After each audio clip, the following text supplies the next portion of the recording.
সুপ্রিয় দর্শক, আমি মুস্তফা দানিশ সবাইকে স্বাগত জানাচ্ছি সম্পাদকীয়তে। আজকের বিষয় উচ্চশিক্ষায় গুণগত মানে নজরদারি। আর এ নিয়ে আলোচনার জন্য আমাদের স্টুডিওতে উপস্থিত আছেন অধ্যাপক নজরুল ইসলাম, সাবেক চেয়ারম্যান মঞ্জুরি কমিশন। মাঝখানে আছেন অধ্যাপক ইমরান রহমান, ভারপ্রাপ্ত উপাচার্য, university of liberal arts Bangladesh, এবং শামীম রেজা, শিক্ষক ও গবেষক। তবে আলোচনা শুরুর আগেই চলুন দেখিনি এখনকার প্রধান সংবাদগুলো। বিসর্জনের মধ্য দিয়ে দুর্গতি নাশিনী দুর্গাকে বিদায়। শেষ হলো হিন্দু সম্প্রদায়ের দুর্গা উৎসব, নির্বিঘ্নে পূজা শেষ হওয়ায় সন্তোষ।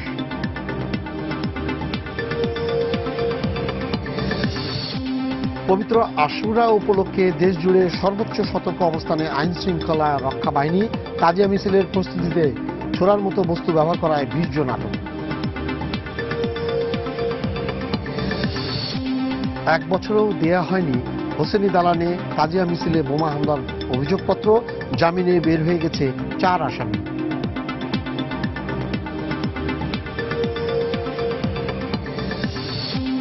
ঠাকুরগাঁয়ের পীরগঞ্জে বৈদ্যুতিক তার ছিঁড়ে ঘরে আগুন লেগে মা বাবা 2 সন্তান সহ 5 জনের মৃত্যু। শোকাচ্ছন্ন পুরো এলাকা।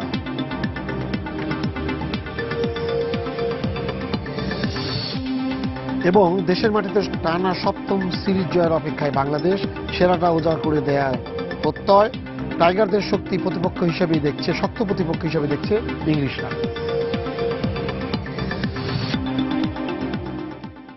স্যার, এই যে এখন যে নতুন একটা মন্ত্রিসভায় যেটা চূড়ান্তভাবে অনুমোদন দিয়েছে খসড়ায়, অ্যাক্রিডিটেশন কাউন্সিল, উচ্চশিক্ষার গুণগত মান এবং উচ্চশিক্ষার নজরদারি বাড়ানো, হ্যাঁ, এইসব কারণে এইটা করা হয়েছে। এর আগে তো এটা সংসদে গিয়েছিল, এটা পরে আবার ব্যাক করে আসছে, তারপরে আবার কিছু কিছু সমস্যা ছিল, সেই জিনিসগুলো করেছে।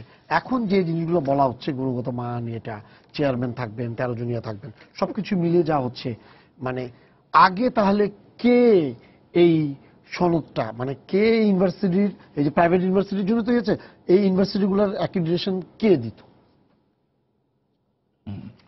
প্রথমেই বলি যে অ্যাক্রিডিটেশন কাউন্সিল, যেটি গতকাল ক্যাবিনেটে অনুমোদন দেয়া হলো খসড়ার, এটি দীর্ঘ একটি প্রক্রিয়ার মধ্য দিয়ে এসছে। বেশ বলতে গেলে আমি যখন চেয়ারম্যান ছিলাম 2007 থেকে 2011, আমাদের হাত দিয়েই প্রথম প্রস্তাবটি পেশ করা হয়। কিন্তু আমি প্রথম না, আমার আগে যারা ছিলেন, তখন হায়ার এডুকেশন একটা কমিশন হয়েছিল, স্ট্র্যাটেজি, সেই বইটাতেই অ্যাক্রিডিটেশন কাউন্সিলের পরামর্শ ছিল। আমরা এটাকে বাস্তবে নেওয়ার চেষ্টা করেছি। তো সুতরাং এটি প্রায় দীর্ঘ 7-8 বছরের প্রক্রিয়ার মধ্য দিয়ে গিয়ে গতকাল একটা রূপ পেয়েছে। হ্যাঁ, তো সেই দিক থেকে আমি এটা অভিনন্দন জানাই এবং সরকারকে ধন্যবাদ দিই যে তারা একটু সময় নিয়ে হলেও এটা তারা চূড়ান্ত করেছেন, অনুমোদন দিয়েছেন। তো এখন এর কাজটা কি? এদিকে কিন্তু আমাদের শিক্ষা মন্ত্রণালয় তো অবশ্যই আছে, আর বিশ্ববিদ্যালয় মঞ্জুরি কমিশন আছে। তো এতদিন মঞ্জুরি কমিশনই এই কাজগুলো করত। প্রথমত যেমন সরকারি বিশ্ববিদ্যালয় প্রতিষ্ঠা, এখন তো 38টি। মঞ্জুরি কমিশন যখন প্রতিষ্ঠিত হয় তখন ছিল মাত্র 6টি বিশ্ববিদ্যালয়, এবং সবকটি সরকারি, ঢাকা, চট্টগ্রাম ইত্যাদি। তো পরে এই 92 সনে যখন প্রাইভেট ইউনিভার্সিটি অ্যাক্ট পাশ হলো, তো প্রাইভেট বিশ্ববিদ্যালয়, বেসরকারি বিশ্ববিদ্যালয়গুলো কাজ শুরু করলো। এখন তো প্রায় 100টি, 96টা স্যার, তার মধ্যে কার্যকর আছে 80টিরও বেশি। তো এই যে অ্যাক্রিডিটেশন কাউন্সিলের চিন্তাটা মূলত প্রাইভেট বিশ্ববিদ্যালয়গুলোর মান নিশ্চিত করার জন্যই করা হয়েছিল। আমার নেতৃত্বে যখন এই প্রস্তাবটা গেল, তখন শুধুমাত্র প্রাইভেট বিশ্ববিদ্যালয়ের, এবং প্রাইভেট বিশ্ববিদ্যালয়ের উদ্যোক্তা এবং ভাইস চ্যান্সেলরগণ, তারা কিন্তু এটা ভীষণ আপত্তি জানিয়েছিলেন যে শুধু আমাদের মান নিশ্চিত করা কেন, এখন তো পাবলিক ইউনিভার্সিটি অনেক, তাদের কি মান যথেষ্ট ভালো সবার? অতএব হলে দুটেই হতে হবে। আমরা তখন যুক্তি দিয়েছিলাম যে অনেকটা মালয়েশিয়ার মতো, প্রথমে প্রাইভেটটা হয়ে যাক, পরে পাবলিক, দুটো একসাথে করা হবে। তো এটাও ভালো যে গতকাল যেটি পাশ হলো, এটা কিন্তু সবার জন্য, পাবলিক প্রাইভেট। তো এখন পাবলিক ইউনিভার্সিটিগুলো তো সরকারি সিদ্ধান্তে হয়ে যেত, আর প্রাইভেট ইউনিভার্সিটিগুলো তাদের নিজের উদ্যোগে উৎসাহী হয়ে তারা একটি বিশ্ববিদ্যালয়ের প্রতিষ্ঠা করবেন, পরিচালনা করবেন। তখন কতগুলো নিয়মের মধ্য দিয়ে তারা মন্ত্রণালয়ে আবেদন করতেন। মন্ত্রণালয়ে সেটা আবার মঞ্জুরি কমিশনকে পাঠিয়ে দিত সকল কাগজপত্র। এটা আপনারা বিবেচনা করুন, পর্যালোচনা করুন, বিভিন্ন জিনিস দেখুন, তাদের ভৌত অবকাঠামো দেখুন, তাদের শিক্ষক মণ্ডলীর সংখ্যা, গুণগত মান সেগুলো দেখুন ইত্যাদি সবকিছু। এটা দিয়ে তারপরে প্রতিষ্ঠার জন্য, বিশ্ববিদ্যালয় প্রতিষ্ঠার জন্য বিশ্ববিদ্যালয় মঞ্জুরি কমিশন সুপারিশ করত। অনুমোদনটা দিত কিন্তু সরকার। তো এরপরে ধরুন 4 বছরের ডিগ্রি, প্রথমে যেই ডিগ্রিটা পাবে যেই ছাত্র বা ছাত্রী, তাদের মানটা কি, ওই ডিগ্রির মান কি, এইগুলো দেখার জন্য বহু তর্ক বিতর্ক হয়েছে। একবার 2006 সালে বোধহয় 5-6 সালে বিশ্ববিদ্যালয় মঞ্জুরি কমিশন, তখন ছিল 55টি প্রাইভেট ইউনিভার্সিটি, তাদের কারো মান বেশ ভালো, কারো মাঝারি, কারো বেশ খারাপ, এইভাবে একটা বেশ পত্রপত্রিকা লেখালেখি হচ্ছিল। মঞ্জুরি কমিশন একটা করলো, পর্যালোচনা করলো এবং একটা ওরকম শ্রেণী বিভাগ করে দেখানো হলো যে এরা উত্তম, এরা মধ্যম, এরা অত কি বলে মানসম্পন্ন নয়। কোনোটাকে একেবারে সরাসরি বন্ধ করে দেওয়ার সুপারিশ করা হলো, বন্ধ করাও হলো কয়েকটাকে। তো এইটা তার মানে মঞ্জুরি কমিশনই তখন এই প্রাইভেট বিশ্ববিদ্যালয়গুলোর গুণগত মান পর্যালোচনা করত এবং সিদ্ধান্ত দিত, সুপারিশ করত। বন্ধ করার দায়িত্ব কিন্তু সরকারের। তো এটাই ছিল তখন। এখন তাহলে অ্যাক্রিডিটেশন কাউন্সিলটা কেন বাতিল থেকে সবকিছুই কিন্তু অ্যাক্রিডিটেশন এখন এখানে কেন? এই জন্য যে বিশ্ববিদ্যালয় মঞ্জুরি কমিশনের কিন্তু অনেকগুলো কাজ, শুধু এই মান নিশ্চিত করা না, আরো প্রতিষ্ঠা থেকে শুরু করে অনেক কিছু করা, পাবলিক প্রাইভেট দুয়েরই। এবং পাবলিকের বেলায় তো ইনফ্রাস্ট্রাকচার উন্নয়ন, সেটাও আবার তাদের দেখতে হয়, প্রাইভেটে এগুলো দেখতে হয় না। তো বা অর্থ বরাদ্দ এবং অনেক কিছু। তো সেই হিসাবে দেখা গেল যে এটা আরেকটু বিশেষায়িত কাজ, এই অ্যাক্রিডিটেশন বা মান নিশ্চিতকরণ। এবং এর উদাহরণ বিশ্বে বহু জায়গায় আছে, আমাদের কাছাকাছি দেশগুলোতে, ফিলিপিন্স এখানে আছে। তো সেইগুলো বিশ্ববিদ্যালয়ের জন্য সামগ্রিকভাবে একটি বিশ্ববিদ্যালয় মানসম্পন্ন কিনা, তার শিক্ষক মণ্ডলী, তার ইনফ্রাস্ট্রাকচার, ভৌত অবকাঠামো, সুযোগ সুবিধা, গ্রন্থাগার অথবা ল্যাব ইত্যাদি সব কিছু দেখে, এটা হলো ইনস্টিটিউশনাল বা প্রাতিষ্ঠানিক মান কি সামগ্রিকভাবে। আরেকটি বিষয় হলো যে প্রোগ্রাম বা বিষয় ভিত্তিক, ধরুন ফিজিক্স, কেমিস্ট্রি, জিওগ্রাফি অথবা জার্নালিজম অথবা ফাইন আর্টস, এই প্রত্যেকটি বিষয়ের বা প্রোগ্রামের বিভাগের মান কি, এই যে ডিগ্রিগুলো দেওয়া হচ্ছে সেগুলোর মান কি। তাহলে বিষয় ভিত্তিক মানও হতে পারে, মান নিশ্চিত, তাই বলা হচ্ছে। হ্যাঁ, এটা দুটোই হতে পারে, সামগ্রিক এবং বিষয় ভিত্তিক। এবং দেখা যাবে যে হয়তো ডক্টর ইমরান বলবেন যে ওনারা ইতিমধ্যেই আন্তর্জাতিক অ্যাক্রিডিটেশনের কার্যক্রমের মধ্যে ঢুকে আছেন, এরকম অনেকেই করেছে প্রাইভেট বিশ্ববিদ্যালয়। তারা নিজেরাই নিজেদের অবস্থানটাকে প্রতিষ্ঠা করতে চেয়েছেন। আমরা বলি সরকার বলেছে কি বলে নাই, অপেক্ষা করে নাই, তারা নিজ থেকে করেছে, এটা ভালো। তো এখন সামগ্রিকভাবে সবার জন্যই এটা আবশ্যিক। তার মানে আপনি বলতে অবশ্যই অ্যাক্রিডিটেশনে একটা হয়, আমাদের দেশে একটু দেখতে হবে, অনেকখানে আছে এটা না, কম্পালসারি না, যা ঐচ্ছিক, তারা ইচ্ছা করলে অ্যাক্রিডিটেশনে যেতে পারবেন, না গেলেও হবে। গেলে সুবিধাটা হবে কি, তারা চিহ্নিত হবেন যে আমি অমুক অ্যাক্রিডিটেশন পদ্ধতি পার হয়ে স্বীকৃতি পেয়েছি, তারা এটা বড় সুন্দর করে একটা সার্টিফিকেট বাঁধিয়েও রাখতে পারবেন। তো এই জিনিসগুলো আসে আর কি। স্যার আপনার মতামতটা বলুন। জি, ফার্স্ট অফ অল আমার মনে হয় যে অ্যাক্রিডিটেশন অথবা কোয়ালিটি অ্যাসুরেন্স যেটা, এটা খুবই দরকার আছে। কারণ বাংলাদেশের উচ্চশিক্ষা যেসব প্রতিষ্ঠান, আমার মনে হয় গ্লোবাল স্ট্যান্ডার্ডে আমরা অনেক নিচে নামিয়েছি। যে কারণে আমার মনে হয় গ্লোবাল যে কোনো আপনি ওই যে র্যাঙ্কিং দেখেন, কোনো র্যাঙ্কিং এই বাংলাদেশে কোনো ইউনিভার্সিটি টপ 1000 আছে কিনা, I don't think so, which is shame, because 1000 মানে যদিও কান্ট্রিজ আছে বোধহয় 200 ছিল স্যার, নাম তো চলে গেছে, এটা এখন নাই হয়ে গেছে স্যার। ওটা দরকার আছে। সো ওই পরিপ্রেক্ষিতে এই অ্যাক্রিডিটেশন কাউন্সিলটা ওখান থেকে এসছে যে কিভাবে মানটা ওঠানো যায়। তো আই এম গ্ল্যাড দ্যাট এই যে অ্যাক্রিডিটেশন কাউন্সিল এখন শুধুমাত্র প্রাইভেট ইউনিভার্সিটিতে জন্য না, এটা সব ইউনিভার্সিটির জন্য। কারণ একদিকে যদি দেখেন যে গত 25 বছর ধরে যদি কম্পেয়ার করেন, প্রাইভেট ইউনিভার্সিটির মান কিন্তু বেড়েছে অ্যাকচুয়ালি, ফ্রম 0 to whatever, এখন যে টপ 10টা প্রাইভেট ইউনিভার্সিটি ভালোই করছে, 25 বছর আগে থেকে তো ভালো করছে। You can say the same with public universities. হ্যাঁ, সো এটা গেলো একটা কথা। আরেকটা হচ্ছে যে এখন এই অ্যাক্রিডিটেশনের দায়িত্বটা কে নেবে? যেসব দেশে আপনার universities are funded by the government, যেমন বাংলাদেশে এককালে ছিল, অস্ট্রেলিয়া, আপনার তারপর ব্রিটেন, সেখানে যেহেতু সরকার থেকে ইউনিভার্সিটিকে টাকা দিচ্ছে, সেরকম সরকার ইন রিটার্ন সরাসরি তাদের Yes. একটা তত্ত্বাবধান অবশ্যই প্রত্যেক আছে। বছর বা প্রত্যেক 3 বছর একটা অ্যাক্রিডিটেশন চাই। অ্যাক্রিডিটেশন পারফরমেন্সের উপরে তারা ডিসাইড করে আরো বেশি পাবে কম কম পাবে। পাবে, মানে টাকাটার বরাদ্দের ব্যাপারটা থাকে, Exactly. তাদেরকে বরাদ্দ করতে হবে। তো বাংলাদেশের কেস, প্রাইভেট ইউনিভার্সিটির কেসে আমরা কিন্তু সরকার কাছ থেকে 1 পয়সা পাই না, ডাইরেক্টলি ইনডাইরেক্টলি কিছুই পাই না। সেজন্য ওইখান থেকে একটু অড যে যখন কিছু পাই না তখন ওয়াইজ সরকার কেন আমাদের অ্যাক্রিডিট করছে? আমরা ভলেন্টারি ভাবে বা ইন্ডিপেন্ডেন্ট ইন্টারন্যাশনাল বলেন বা লোকাল কোনো থার্ড পার্টি ক্রেডিবল এজেন্সির কাছ থেকে আমরা কেন অ্যাক্রিডিটেশন নিচ্ছি না? ইনফ্যাক্ট আমরা কয়েকটি ইউনিভার্সিটি অলরেডি শুরু করেছি। ফর এক্সাম্পল ইউল্যাব, আমাদের বিজনেস প্রোগ্রামটা ACBSP বলে একটা ইউএস বেসড একটা অ্যাক্রিডিটেশন আছে, তাদের মেম্বার হয়েছি। আমরা আশা করি আর 2 বছর পরে অ্যাক্রিডিটেশন শুরু করব।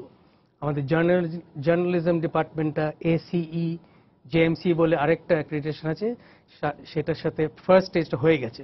তো আমরা কিন্তু আমাদের মতো আরো কয়েকটি ইউনিভার্সিটি ইন্ডিপেন্ডেন্টলি যাচ্ছিলাম, ওইদিকেই যাচ্ছিলাম। কারণ কোয়ালিটি অ্যাসুরেন্স কিন্তু আমাদের জন্য খুবই ক্রুশাল। কারণ হচ্ছে যে আমাদেরকে তো কম্পিট করতে হচ্ছে।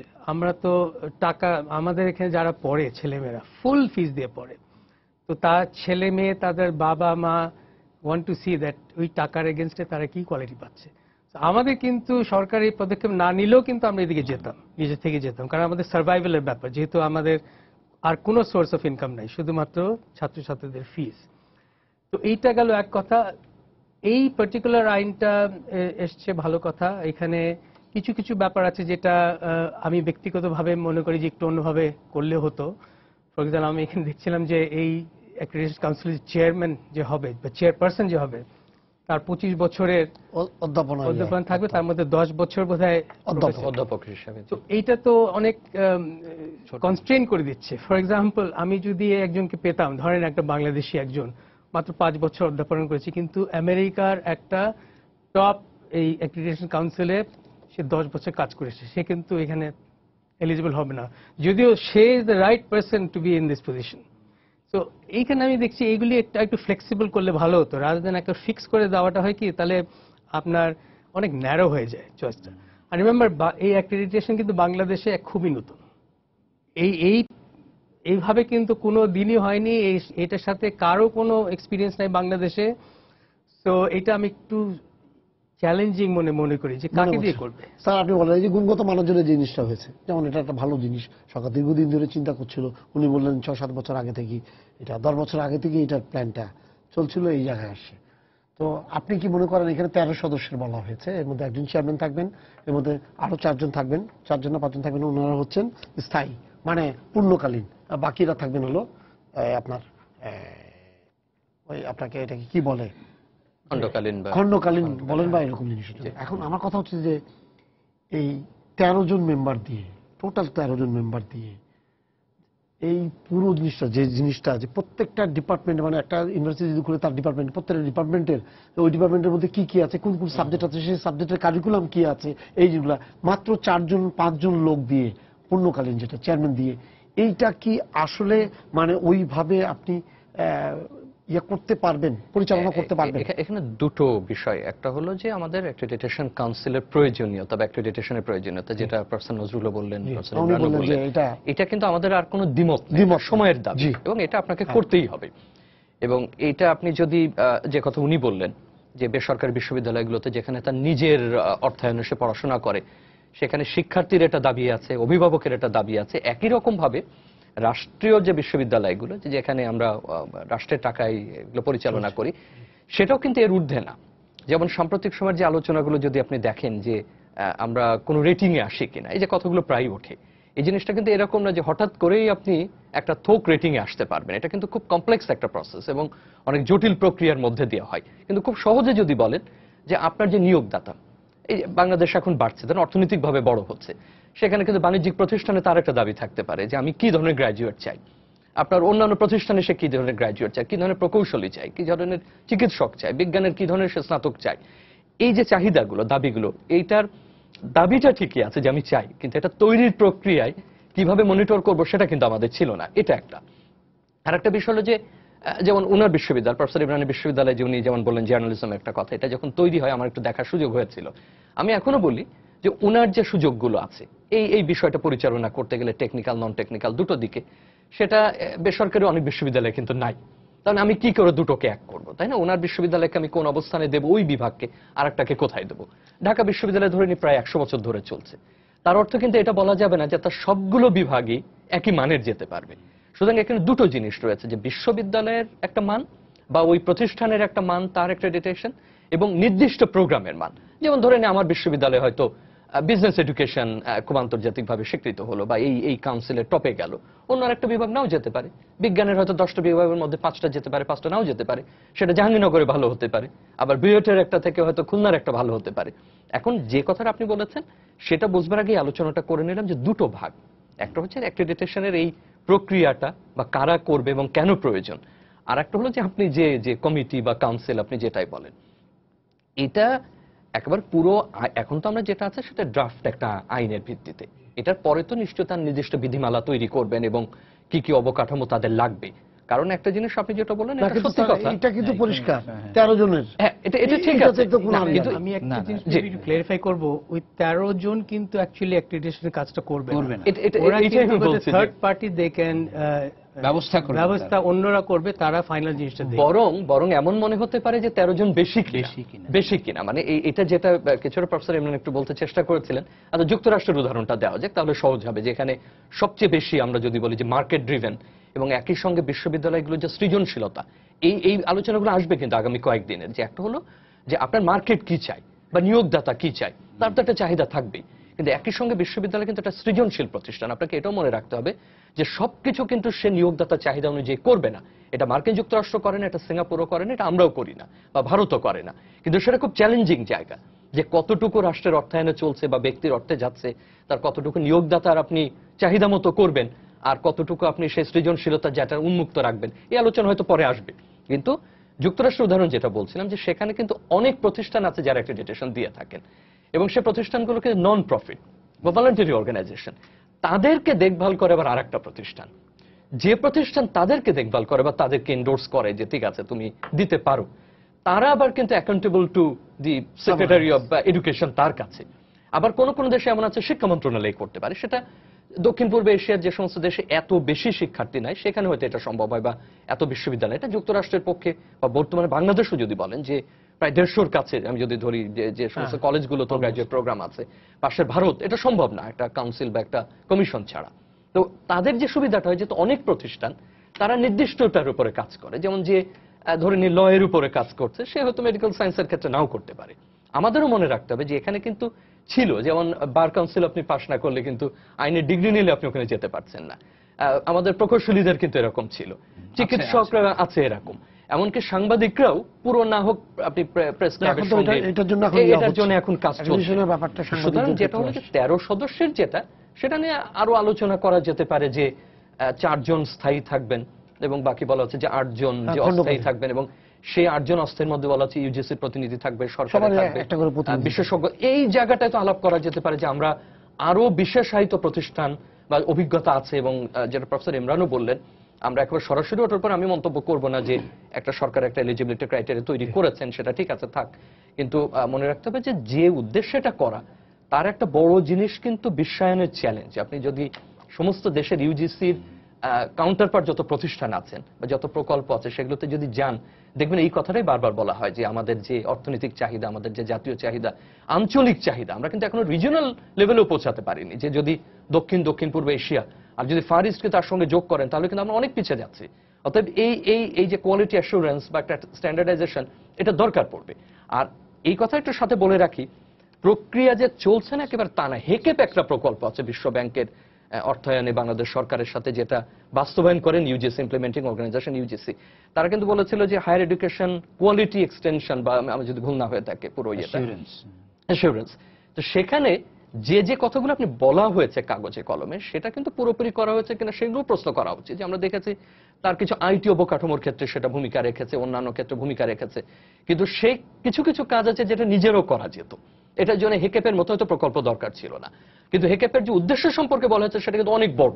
সেটা আমারও মাঝে মধ্যে মনে হয় যে হেকেপের মতো প্রকল্প দিয়ে এটা করা যাবে কিনা, যে শিক্ষার মান, শিক্ষা দানের মান, একই সঙ্গে যে পাঠ গ্রহণ করছে তার উন্নত অবস্থা, গবেষণার কথা, এবং একই সঙ্গে এই মুহূর্তে বিশ্বব্যাংক আর একটা প্রকল্প কিন্তু পাবলিক বিশ্ববিদ্যালয়গুলোতে, আমি জানি না বেসরকারি বিশ্ববিদ্যালয় আছে কিনা, যেটা তাদের মূল্যায়ন, শিক্ষক মূল্যায়ন বা তার পারফরমেন্স ইভ্যালুয়েশন, সেটা সম্পর্কে একটা ধারণা দিচ্ছে। প্রত্যেক বিভাগে এটা নিয়ে ওয়ার্কশপ করা হচ্ছে বা কর্মশালা করা হচ্ছে, যে তার পদোন্নতির ক্ষেত্রে, তার ব্যক্তিগত উন্নয়নের ক্ষেত্রে সে কিভাবে লিখবেন, কিভাবে গবেষণা করবেন, তাকে শিক্ষার্থীও মূল্যায়ন করবেন কিনা, অভিভাবক করবেন কিনা, থার্ড পার্টিকেও করবেন। আর থার্ড পার্টি বলতে আমি এর বাইরে বলছি, যে একেবারে ধরে নিন যেটা পাবলিক বিশ্ববিদ্যালয়, এটা বাইরের কোনো প্রতিষ্ঠান বা কোনো ব্যক্তি ওটা করতে পারে।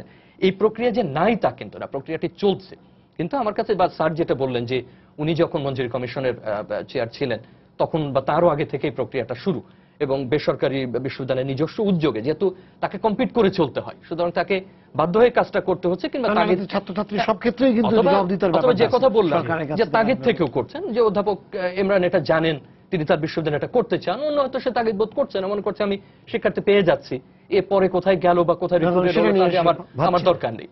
সুতরাং ওই বিষয়টা আর একটা কমিটি যেটা বললেন, তবে আমি মনে করি যে ধারণা করছি, আমি স্বীকার করে নিচ্ছি পুরো ড্রাফট আমার এখনো পড়ার সুযোগ হয়নি, কিন্তু এই কমিটির বরং কাদেরকে দিয়ে কাজ করবে, কি প্রক্রিয়ায় সে কাজ করবে, এবং তার আর কি কি সাপোর্ট টিম থাকবে, এবং তার অবকাঠামো কি কি থাকবে, তার সাপোর্ট স্টাফ কেমন থাকবে, আমার মনে হয় যে তার উপরে নির্ভর করবে। তো সংখ্যাটা 13 না 10 বা 5 হলে ভালো হয়, তার চেয়ে এটা কতখানি কর্ম উপযোগী করা যায়, কতখানি এটার ব্যুরোক্রেসির মধ্যে না পড়ে এটা মোর ফাংশনিং হয়, সেটাই বোধহয় গুরুত্বপূর্ণ হয়ে উঠবে। আমি যেটা বলতে চাচ্ছিলাম যে পদ্ধতিটা কিন্তু হবে যে এই যে অ্যাক্রেডিটেশন কাউন্সিল কিন্তু নিজেরা কোনো কাজ করবে না, এটা সাধারণত ইউনিভার্সিটি লাইকস ইউল্যাব, আমরা নিজেরাই করব। আমরা দরকার হলে কোনো কনসালটেন্ট হায়ার করতে পারি, করে তারপর আমাদের ইয়েটা জমা দেবো ওদের কাছে, ওরা ওইটা দেখে they will give us an accreditation or not.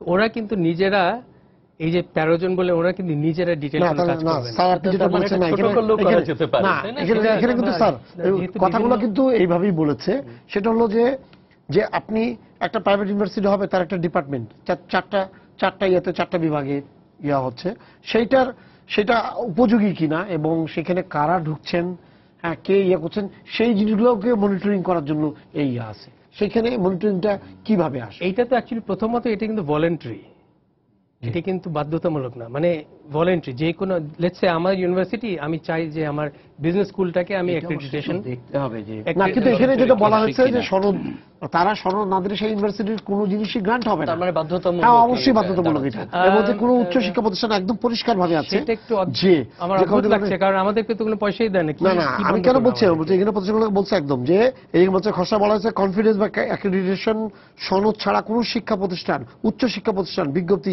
কোনো কিছু দিতে পারবে না, এর ক্ষেত্রে যেমন আছে, এবং বাধ্যতামূলক করার জন্য বলছে, এবং তারা যে কোনো সময় যে কোনো ইয়াকে সনদ কারো বাতিল করে দেওয়ার বৈধতা থাকবে কিনা সেটা নিয়েও কিন্তু তারা কাজ করতে পারবে, এবং তাদেরকে এইভাবে দেওয়া হয়েছে। এইগুলো বলা হয়েছে যে কাউন্সিল সনদ ছাড়া অন্য কোনো প্রতিষ্ঠানকেও এই সনদ দিতে পারবে না, এবং তাদেরকে এই অধিকারটাও দেওয়া হবে, মানে হয়েছে যে এই যে একাডেমিক কারিকুলাম থেকে বলা আরম্ভ করে, অনুমোদন দেওয়া থেকে আরম্ভ করে, গুণগত বিচার থেকে আরম্ভ করে সব জিনিসই তারা পর্যবেক্ষণ করবে।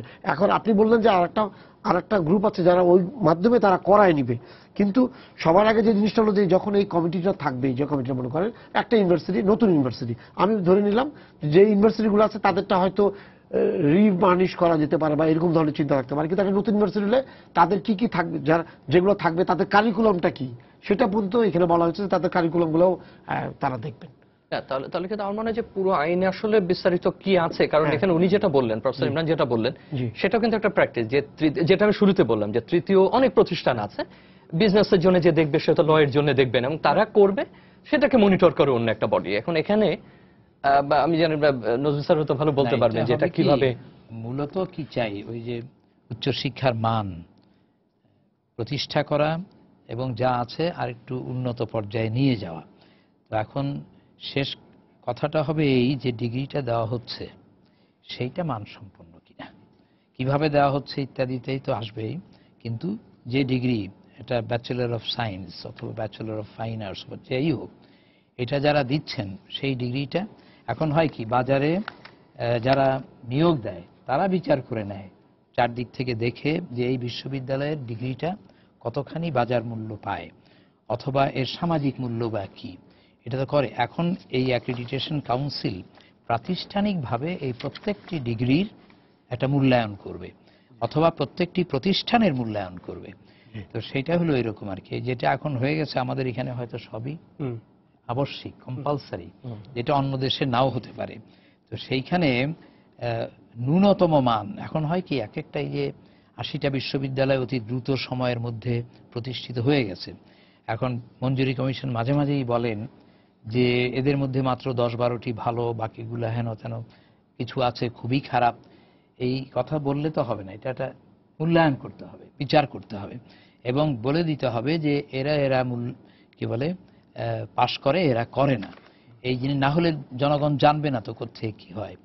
এমনও তো আছে, আমরা যখন বিশ্ববিদ্যালয়ে ছাত্র ছিলাম, একজন বিখ্যাত প্রফেসর ইকোনমিক্সের, তিনি বলতেন আমার কাজ হলো পড়ানো, পরীক্ষা নেওয়া না। পরীক্ষা নিবে যে তাকে নিয়োগ দিবে সে, এটা হলো একেবারে এক্সট্রিম একটা কথা, তাই না? তো আমরা তো ওই পর্যায়ে যাচ্ছি না। তো এখন এইটাই যে মূল্যায়নটা হবে যে ডিগ্রিগুলো দেওয়া হচ্ছে তার, এবং যেই বিশ্ববিদ্যালয় যে র্যাঙ্কিং বলে, যখনই এককালে ছিল ঢাকা বিশ্ববিদ্যালয়ের ছাত্র মানে আর প্রশ্নই করতো না, গেলেই চাকরিটা হয়ে যেত, অত চাহিদাও ছিল না।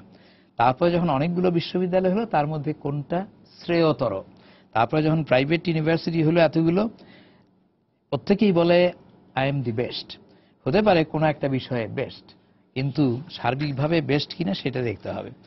এইগুলা করবার জন্যই এই অ্যাক্রিডিটেশনের একটা প্রয়োজনীয়তা এসছে। র্যাঙ্কিংটা একটু অন্য র্যাঙ্কিং এটার মধ্যে আসবে না, র্যাঙ্কিং আসবে সাবজেক্টিভ জিনিস না, এটার মধ্যে র্যাঙ্কিং করবে না, এটা র্যাঙ্কিং না না না, র্যাঙ্কিং করাটা খুব একটা সাবজেক্টিভ জিনিস, যেহেতু সাধারণত এটা অন্য কোনো প্রতিষ্ঠান থার্ড পার্টি এটা করতে পারে, কিউএস র্যাঙ্কিং করে, এবং সেটা গ্রহণযোগ্য হতেও পারে নাও হতে পারে, একজন একইভাবে র্যাঙ্কিং করতে পারে। এটা সামগ্রিকভাবে মান নিশ্চিতকরণ, যদি আমি বলি, অনেক এবং মান উন্নয়ন করা। আমি এটার ড্রাফটটা পড়েছিলাম, মানে এটা আগে যখন বিফোর দ্য ক্যাবিনেট পাসড ইট, তখন আমার মনে আছে যে আমি পড়েছিলাম যে এটা ভলান্টারি, মানে আপনি ডিপার্টমেন্ট বা ডিগ্রি অ্যাক্রিডিট করবেন কিনা সেটা আপনার উপরে নির্ভর করছে। আচ্ছা, ওটা তো কিন্তু উজ্জ্বলই আছে, মানে ইয়া করেনি, কিন্তু এখানে যেটা আছে যে গণমাধ্যমগুলো যে রিপোর্টগুলো আমি যতগুলো পড়েছেন 8-10টা, তারা সবাই বলছে যে আমরা প্রত্যেককেই এই অবশ্যই প্রত্যেকের মধ্যে আসবে, এবং এটা ইনস্টিটিউশনটা করতে হবে, কিন্তু ডিপার্টমেন্ট আলাদা করব কিনা সেটা এই প্রশ্নের উত্তরটা আসলে না, কিন্তু এটা কিন্তু পরিষ্কার, যেটা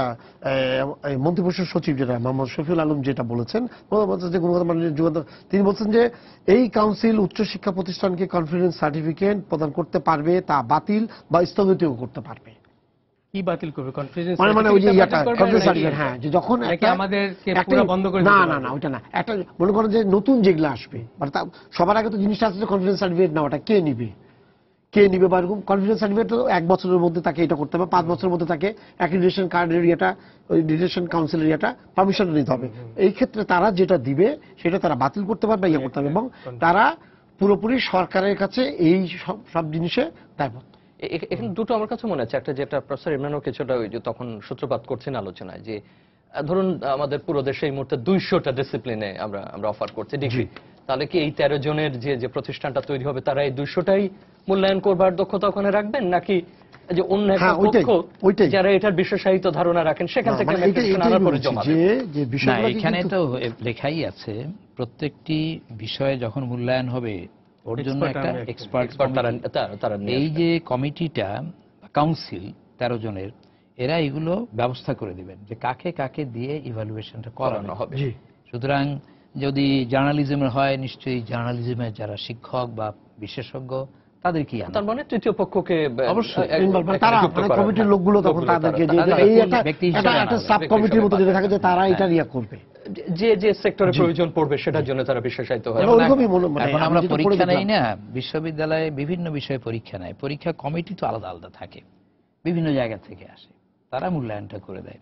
এরাও এটা, হ্যাঁ, একটা কথা হতে পারে যে এত বড়, আমার কাছে মনে এটা বড়, একজন চেয়ারম্যান 4 জন মেম্বার, এখন মঞ্জুরি কমিশন আছে একজন চেয়ারম্যান 5 জন মেম্বার, তো আমি অরিজিনালি মনে করেছিলাম বোধহয় খুব ছোট্ট একটা কমিটি হবে, একজন চেয়ারম্যান আর তার কিছু বাকি 8 জন স্যার মেম্বার, মানে খণ্ডকালীন member। তারাও এটার অংশ ওরা এটা সবসময় থাকবেন। থাকবেন। কারণ এই ওই যে বিশেষজ্ঞদের দিয়ে বানাতে হবে। বিভিন্ন জায়গা থেকে প্রতিনিধি আছে তো, ইউনিভার্সিটি ওই যে ইউনিভার্সিটি অ্যাসোসিয়েশনের না, যেটা এটা হলো আছে, কাউন্সিলের বাইরে ওই যে বিশেষজ্ঞ আনা হবে সেটা কিন্তু এখানে নাই, ওই যেগুলো নাই, এটা ওটা অসংখ্য তাদের হবে। বিধিমালা দ্বারা নিয়ন্ত্রিত। অসংখ্য হবে। না, এখানে আছে কমিটি এটার অ্যাপ্লিকেশনটা বেশ চ্যালেঞ্জিং হবে আমি চিন্তা করি, হ্যাঁ। পার্টিকুলারলি উইথ নতুন রেসপেক্ট টু অভিজ্ঞতা দ্য পাবলিক ইউনিভার্সিটি। মানে এই অ্যাক্রিডিটেশন কাউন্সিল কি really can they close down a public university? আমার তো মনে হয় মানে না, এটা ওইটা না, already কিন্তু তো ওইখানে কিন্তু এইটা বলা হয় ওদের স্যার। এখানে যেটা হলো, validity। এখানে আমি বলি স্যার, একটা ইউনিভার্সিটি হবে নতুন, তাকে অ্যাপ্লিকেশনটা করতে হবে। জায়গাটা যেটা হচ্ছে যেমন যেগুলো চলছে, না, এটা কিন্তু এটা না। নতুন না, সব এক্সিস্টিং। না, যখন না যারা ডিগ্রি দিচ্ছে যারা ডিগ্রি দিচ্ছে সবারই করতে তো হবে। তাদের অ্যাক্রেডিটেশন যখন ইয়েটা হবে তখন কিন্তু স্যার আপনি মানে তারা বন্ধ করে, তারা যদি অ্যাক্রেডিটেশন নাই দিয়ে থাকে তাহলে তারা বন্ধ করবে কি করে? আগে তো তাদেরকে এটা দিতে হবে। একটা অনেক তাদের সময় তো যে visiting এ থাকবে, আপনি তাই যে না? অ্যাক্রিডিটেশনটা নিচ্ছেন সেটা হ্যাঁ। কিন্তু চিরকালের জন্য না, হ্যাঁ, 5 সেটার বছরের একটা জন্য। সময় থাকে, 5 সেটা আবার বছরের জন্য। পুনরায় আবার তারা 5 বছরের আমি জন্য। বলছি এই আবেদন কারণে করবেন। যে আপনি যদি এখন ইউজিসি যেভাবে নিয়ন্ত্রণ করছে, জি। ইউজিসির ক্ষমতা কিন্তু প্রাইভেট ইউনিভার্সিটির উপর অনেক বেশি, হ্যাঁ, বিকজ যেহেতু আমাদের কন্ট্রোলের জন্য ওদের অনেক বেশি মেকানিজমস আছে, যেটা পাবলিক ইউনিভার্সিটির অতটা নেই। ঠিক সেভাবে আমার কেন জানি মনে হয় যে এই আইনটাও একটু আনব্যালেন্সড হিসাবে অ্যাপ্লিকেশন হবে, যে মানে প্রাইভেট ইউনিভার্সিটির উপর দাপটটা একটু বেশি পড়ার চান্স মজার বিষয় হলো যে না কিন্তু না, স্যার শোনেন, এটাও তো বলি। ঠিক স্যার। 96টা আছে পারমিশন নিয়ে, গত 70 থেকে 80টা বা 82 কার্যকর ইয়া করছে। তার এখানে নিয়ে তো অনেক একগাদা প্রশ্ন আসছে যে পরীক্ষা হচ্ছে কিনা সেটা নিয়েও সন্দেহ প্রকাশ হচ্ছে। তো এই ইউনিভার্সিটিগুলোতে আমি সবাইকে বলছি, যেমন আপনাদের যে টপ যেটা এর আগে ছিল, টপ 10টা যেটা আছে তারা মোটামুটি ভাবে বলা যেতে পারে বাইরেও স্বীকৃতি পাওয়া এই জায়গাগুলোতে আছে, এবং তারা বাইরেও ভালো করছে, শুধুমাত্র এখানে না, দেশের বাইরেও। এখন অন্য জিনিসগুলো নিয়ে যে কথাগুলো আসছে, সবচেয়ে বড় জিনিস হলো প্রত্যেকে কিন্তু এটা গড়ে মানুষ বলে যাচ্ছে প্রাইভেট ইউনিভার্সিটির মান আসলে কি পর্যায়ে আছে, টিচার যারা আসছেন তারা কি ঠিকমতো পরীক্ষা নিচ্ছেন কিনা, পরীক্ষা যদি নেন তাহলে তাদের অবস্থা এরকম হচ্ছে কেন? এই প্রশ্নগুলো আসছে এই কারণে। তো দুই জায়গায় আছে। হ্যাঁ, আপনি টপ এটাই। 10 প্রাইভেট ইউনিভার্সিটির কথা জি। বললেন, আপনাকে যদি বলি টপ 10 পাবলিক ইউনিভার্সিটি, কি বলবেন আপনি? খুব ইজিলি পারবেন না কিন্তু, হ্যাঁ। 10টাকে টপ 10 আনতে পারবেন না কিন্তু, পাওয়া যাবে না। হ্যাঁ। সেজন্য একটু we have to be careful what are we comparing. Public university বলতে সব তো আর ঢাকা ইউনিভার্সিটি না, সব তো আর বুয়েট না, বুয়েট না। হ্যাঁ। So when you're comparing a private university, you're always comparing with Buet. মানে কিন্তু এখন এখানে কিন্তু তাই বলা হয়েছে যে কোম্পানি যখন সেটাই। এটা হবে তখন না, পুরো ওইটা টোটাল হলো এক জিনিসটা কথা। আরেকটা হচ্ছে যে অন্য কথাটা হচ্ছে যে এই যেসব ইউনিভার্সিটি, পার্টিকুলারলি প্রাইভেট ইউনিভার্সিটি, যারা এই যদি সার্টিফিকেট ব্যাচে বা অনিয়ম যেটা করছে, এগুলো তো অ্যাবসলিউটলি এটার অ্যাকশন নেওয়া উচিত, কারণ এরা তো আমাদের নাম খারাপ করছে। আরেকটা আমি প্রশ্ন করি, এরা ফার্স্ট অফ অল পারমিশন পেলো কেমনে? মানে how did they make the cut? এই ইউজিসি, মিনিস্ট্রির ইনভেস্টিগেশন কমিটি সুপারিশ করে সব দিয়ে কিছু এগুলো করে টোরে, how did they get permission যে করার 1 বছর পরে এইসব? স্যার প্রাইভেট ইউনিভার্সিটি যেগুলো আছে স্যার, সিলেটে আছে 4টা, এটা 3টা হচ্ছে মার্কেটের উপরে স্যার। এখন এই যে আরম্ভ হয়েছে 2001 না 3 সাল থেকে সিলেটে, মার্কেটের উপরে হওয়াটা কিন্তু এমনি না কিন্তু স্যার আমি বলি পরিবেশের যে ব্যাপারটা আছে, মানে সবকিছু মিলে যদি হয়, আপনি তো একটা নিয়ম আছে, আপনাকে 5 বছর 2013 পর্যন্ত আপনাকে সময় দেওয়া হয়েছে, তারপরেও আপনি জমি আছে, সবকিছু আছে, কিন্তু আপনি যাচ্ছেন না। একটা ইউনিভার্সিটির জন্য তো লেখাপড়ার জন্য তো একটা পরিবেশেরও দরকার আছে স্যার। ওরা বুঝতে পারে না যে ইউনিভার্সিটি ঢুকছে না মার্কেটে ঢুকছে। ট্রু, না, ওইটা সেটা একটু সময় লাগবে, এটা তো মাত্র আইনের ফাঁক ফোকরে হয়ে যায়। না কিন্তু স্যার 4 বছর ধরে তারা যায় না। এখন আমরা হ্যাঁ, স্যার এখন কেউ তো ধরতে যাচ্ছে হবে। না স্যার, তাহলে আপনি কেন আইন করলেন? আপনি করতেন না স্যার, তাহলে যে আপনার কোনো ইয়া লাগবে না, আপনি যে কোনো জায়গায় প্রয়োগ করতে হবে। না, কিন্তু আইন তো আছে আপনার স্যার, আপনি এটা হচ্ছে না বলে কিন্তু প্রশ্নগুলো এসে গেছে যে পরিবেশগতভাবে, যেমন প্রাইভেট ইউনিভার্সিটি এখন যে কথাগুলো চলে আসছে, এই যে হলিয়াটের জন্য পরে অনেকগুলো কথা আসছে, কথা আসার পিছনে একটা যে মানসিকভাবে ছেলে মেয়েরা, কোনো শিক্ষার্থী যারা আছে তারা এই ইয়ার বাইরে আর কোনো মতে কোনো জায়গায় কোনো কিছু পাচ্ছে না।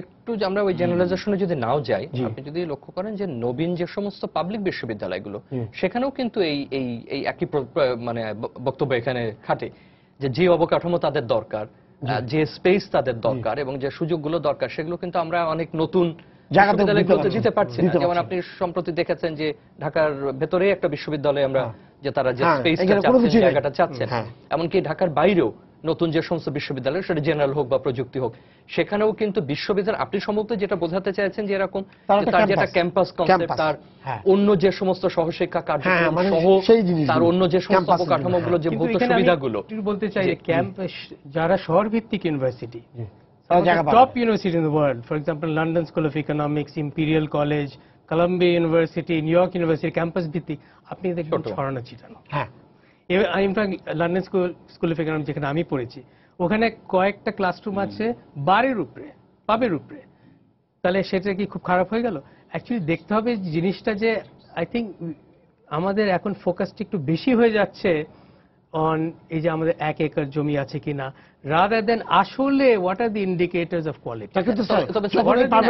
করা হয় তখন তো আবার একটা নিয়ম করে দেওয়া হয়েছে, কেন এই নিয়মটা করা হলো? একটা জিনিস একটু যোগ করি, আপনি বলেন আমি তো নিয়মটা করি না, না কিন্তু করা হয়েছে তো স্যার। হ্যাঁ শুনেন, এটা হয় কি বাধ্যবাধকতা তো ফেলে দেওয়া এই নিয়মটা আরেকটু চিন্তা করলে পারতো যে শহর ভিত্তিক যেসব ইউনিভার্সিটি সারা পৃথিবীতে টপ ইউনিভার্সিটি, জমির ব্যাপারটা ভেবে এক জায়গায় ওরা ছড়ানো ছিটানো থাকে জমির কারণে।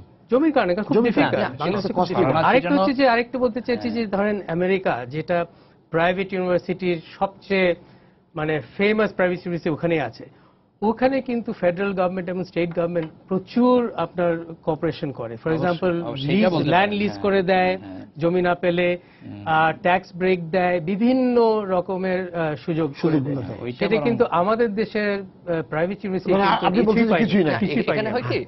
কিছু পায় না। এটা হলো কি, ওই যে যেটা বললেন যে প্রথমে অনুমোদনটা দেয় কয়েকটা সূচকের ভিত্তিতে, তার মধ্যে ক্যাম্পাস একটা, কিন্তু এটা আবার প্রথমেই চায় না। এটা একটা সমস্যা হয়ে গেছে। প্রথমেই ক্যাম্পাস চায় না, প্রথমেই বাড়ি চায় না, ভাড়া বাড়িতে হলেও হবে। এটা ভুল, এটা হওয়া উচিত ছিল না। এটাই বলছি স্যার, যে আপনি নিজস্ব জমি থাকতেই হবে, বাড়ি থাকতেই হবে। স্কুলের বেলায় কি করেন? স্কুল তো অনুমোদন দেন না। স্কুল কলেজ রাজুকের নিয়মে 1.2 একর জমি লাগে। আমরা বিশ্ববিদ্যালয়ের করেছি 1 একর, সেটাও ভুল। রাজুক অনুমোদন নাও দিতে পারে। তোমার তো 1 একর নেই, 1.2 নেই, তুমি কি করে 1 একর করলা? যাই হোক, এটা হয়ে গেছে। 1 একর মানে খুব ছোট্ট একটা জায়গা, তাহলে ভাড়া বাড়িতেও হতে পারে। এখন যেগুলো বড় বড় ইউনিভার্সিটি, অনেকগুলো ক্যাম্পাস, তার মূল একটা নিশ্চয়ই ছিল, আছে। যাই হোক, এটা না হয় মূল তো একটা ছিল, তারপরে 10টা 20টা অনেক জায়গায় চলে গেছে। আরেকটা হলো যে এইখানে বড় ভুলটা হয়েছে এরকম, যে বলা হলো যে 5 বছর তোমাকে সুযোগ দেওয়া হলো, তুমি যেখানে খুশি সেখানে পরিচালনা শুরু করো, ছাত্রদের পয়সায় তুমি এটাকে দাঁড় করাও। যেহেতু ইউনিভার্সিটি কোনো পয়সা দেয় না, মানে গভর্নমেন্ট, তো তুমি ব্যবস্থা করো। তারপরে 5 বছর পরে, বা আগে ছিল 5 বছর, এখন হয়ে গেছে 7 বছর। 7 বছর পরে তোমাকে জিজ্ঞেস করা হবে তুমি কি তোমার নিজস্ব ক্যাম্পাসে গেছো কিনা। এটা হলো একটা। 2 নম্বর হলো যে শিক্ষক পর্যাপ্ত আছে কিনা। এটা যখন অনুমোদন চায় তখন কিন্তু সুন্দর করে নাম দিয়ে দেয় সবার, প্রত্যেকের কি বলে সম্মতি পত্র দিয়ে দেয়, যে আমি ভাইস চ্যান্সেলর হতে রাজি আছি, এমক হতে রাজি আছি, আমি শিক্ষক, সব দেখানো আছে। এটা বিশ্বাসের উপরে। এখন যদি এটা বলে দেখাবার জন্য দেখালাম, যেদিন আমি শুরু করলাম এরা কেউ নেই, এইটা হলো তখন সরকারের দুর্বলতা, ইউজিসির দুর্বলতা, আমাদের দুর্বলতা ছিল যে আমরা এগুলো চেক করি নাই। জমি আছে কিনা, ক্লাসরুম আছে কিনা, লাইব্রেরি আছে কিনা, শিক্ষক আছে কিনা, পড়াচ্ছে কিনা, এটা আরো। তারপরে হলো যে ডিগ্রিটা কি দিল। এখন হয়েছে কি, শেষটা নিয়ে আসলো, এখন শেষ পর্যন্ত ডিগ্রিটা দিচ্ছে। এখন এই অ্যাক্রিডিটেশন কাউন্সিল এই ডিগ্রিটা পরিমাপ করবে, শেষটা ধরবে, তাই না? প্রথম দিকে ধরবে না। তো এখন মঞ্জুরি কমিশনই এটা করতে পারতো। তো মঞ্জুরি কমিশনে ওরকম হয়তো জনবল নেই, শক্তি নেই। এখন দেখেন 5 জন কি বলে চেয়ারম্যান এবং 4 জন সদস্য, আরো 8 জন খণ্ডকালীন। এই লোকগুলো যদি মঞ্জুরি কমিশনেই থাকতো একটা ডিভিশন, তাহলে তো আর এটা আলাদা করে লাগতো না। তো এখন এটা লেগেছে কারণ ওর সেই শক্তি নেই। বরং নতুন একটা জায়গা যদি হয়, তারা নতুন লোক পাবে, নতুন উদ্যমে আসবে, দেখা যাক। কিন্তু এখানে একটা, এইটা যেহেতু একটু স্বায়ত্তশাসিত একটা জায়গা, এটাও একটু প্রয়োজন আছে। কিন্তু অবশ্যই সেপারেট থাকলেই ভালো, নাহলে কিন্তু আবার স্বীকৃতির ব্যাপার নিয়ে কিন্তু প্রশ্ন উঠবে। আবার সেপারেট থাকলে ভয় আছে, কন্ট্রোল করবে সে যদি এটাও থাকে তাহলে খুব তারপরে আবার ভয়ও আছে দুটার মধ্যে ওভারল্যাপ আছে কিনা। দুটার মধ্যে সমন্বয় কতখানি হবে সেটা এবং একটার সাথে আরেকটার 2 দিন পরেই দ্বন্দ্ব লেগে যাবে। আবার শিক্ষা মন্ত্রণালয় একটা পার্টি, যদি ধরি অবশ্যই সরকারকে লাস্টে কিন্তু ওনাদেরকে সরকারের কাছে জবাব দিয়ে করতে হবে। একটু আগে যেটা ওই আলোচনা হচ্ছিল অবকাঠামো বা আমি একটু যদি সুযোগ থাকে কথা বলবার, একটা হলো যে শহরের যে বিশ্ববিদ্যালয়গুলো বা আমাদের মতো এরকম কনসেন্ট্রেশনে তৈরি হয়, তারা কিন্তু সবসময় আনলেস এটা খুব পুরনো বিশ্ববিদ্যালয় যে তার বড় একটা জায়গা আছে, খুব কঠিন। কিন্তু এখানে যে জিনিসটা আমার মানে গুরুত্বপূর্ণ সেটা হচ্ছে যে সে সমস্ত সুযোগগুলো যেটা একটা বিশ্ববিদ্যালয়ের শিক্ষক, শিক্ষার্থী এবং তার স্টাফ যারা আছে, কর্মকর্তা কর্মচারী যাদের পাওয়ার কথা সেটা পাচ্ছে কিনা। যেমন আমি উনার উদাহরণের সাথে যোগ করি, সিডনিতে ইউটিএস, ইউনিভার্সিটি টেকনোলজি সিডনি, সেখানে একটা বিল্ডিং এ আপনার দূর থেকে দেখতে পাবেন একটা ভবন, কিন্তু তার ভেতরের যে তার যে সুযোগ সেটা অসাধারণ, সে জায়গাটা। তার সাথে তার যা যা সুযোগ পাওয়ার কথা শিক্ষার্থীর, স্যারের কথাগুলো ধরে আমি প্রফেসর ইমরানের কথা ধরে উদাহরণগুলো আবার সম্প্রসারণ করি। কলম্বিয়া ইউনিভার্সিটির ক্যাম্পাসটা কিন্তু একেবারে ছোট না, সেটা নিউ ইয়র্কের ভেতরে অনেক বড়। তার চেয়ে গুরুত্বপূর্ণ হলো কলম্বিয়া তার খেলার জন্য সে মাঠ নিতে যে ব্রন্সে, সেখানে ম্যানহাটনে সে চলে যাচ্ছে আরো দূরে তার শিক্ষার্থী হোস্টেল তৈরি করার জন্য। যে লন্ডন বিশ্ববিদ্যালয়ের উনি শিক্ষক, সেখানে আমারও দীর্ঘ সময় কেটেছে। ওনার হয়তো স্মরণ আছে যে সে খুব ছোট জায়গা, লন্ডন স্কুল অফ ইকোনমিক্স প্রতিনিয়ত নতুন জায়গা খুঁজে, কিন্তু একমাত্র ইউসিএল ছাড়া, ইউনিভার্সিটি কলেজ লন্ডন এবং ওদিকে গোল্ডস্মিথস ছাড়া আর কারোরই ওরকম বড় জায়গা নাই, ওরকম ক্যাম্পাস অর্থে যেটা বলে।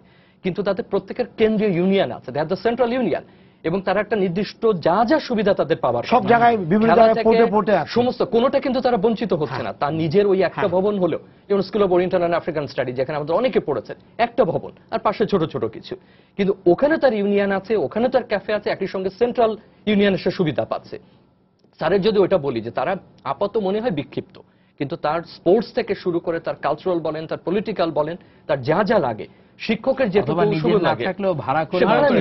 সেটা কিন্তু তাকে জোগাড় করতে হচ্ছে। তবে এটা সত্যি কথা যে আমাদের বাস্তবতায় হয়তো ভবিষ্যতে এরকম ভাবতে হবে যে নতুন প্রতিষ্ঠিত বিশ্ববিদ্যালয় যে একটা এরকম শহরের মধ্যে বা চট্টগ্রামের মতো জায়গায় কি বা খুলনার মতো জায়গায়, তার কাছ থেকে আমরা কতটুকু জায়গা আশা করবো। আর এখানে খুব সংক্ষেপে একটা জিনিস বলি যে বেসরকারি আমি নিজে সরকারি বিশ্ববিদ্যালয়, তারপরে আমি বলি যে এটা এই জন্য জেনারেলাইজ করবো না যে কোন কোন বেসরকারি বিশ্ববিদ্যালয় কিন্তু তার ওই অবকাঠামোর মধ্যেও সে আপ্রাণ চেষ্টা করেছে যে এই বিষয়গুলোর যতটুকু নিশ্চয়তা দেওয়া যায়। আমার মানে ঝামেলাগুলো হয়েছে যে কিছু বিশ্ববিদ্যালয় একেবারেই মানে ন্যূনতম যেটুকু দরকার, হ্যাঁ, যে আপনি যেটা বলেন সহজ কথা, নিচে মুরগি ভাজি হচ্ছে, নিচে এখন লন্ডন স্কুল অফ ইকোনমিক্স এর নিচে একটা সম্ভবত গ্যারিক ক্যাফে, যদি আমার ভুল না হয় এরকম একটা নাম আছে, আমি পুরো উচ্চারণ করতে পারছি না, সেখানে আমরাও যেতাম ইউজ করতে, তো তার উপরে ক্লাস হতে পারে, হ্যাঁ, কিন্তু সেটা কিন্তু একেবারে নিচে মুরগি ভাজি হবে, আর একেবারে ছোট একটা গ্যারেজ দেখতে পাচ্ছি, কিছু গাড়ি ঢোকে গাড়ি বের হয়, উপরে একটা বিশ্ববিদ্যালয়, এটা প্রত্যাশিত না। সুতরাং ন্যূনতম একটা পর্যায়ে, আর বাকিগুলো তো প্রশ্ন নজরুল যেটা বললেন।